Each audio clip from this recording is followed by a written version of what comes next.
Sinä ravitset minut kuin parhaissa pidoissa, ja minä ylistän sinua riemuitsevin huulin. Muistatko sä sun elämäsi varrelta sellaista hetkeä, kun ruoka tai juoma on maistunut aivan erityisen hyvältä?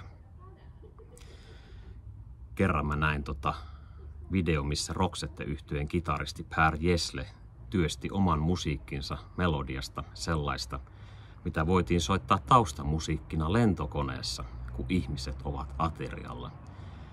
Ja sen idea ja tarkoitus oli se, että se sopiva musiikki luo semmoisen ilmapiiri, missä ruoka maistuu aivan erityisen hyvältä.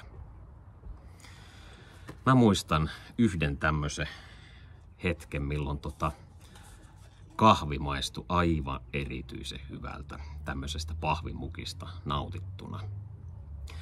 Ja mä oon miettinyt, että mikä siitä kahvista teki niin hyvän makusta, niin kyllä se oli se ilmapiiri siinä ympärillä. Ja se tapahtui Alfa-kurssilla Jyväskylässä vajaa parikymmentä vuotta sitten.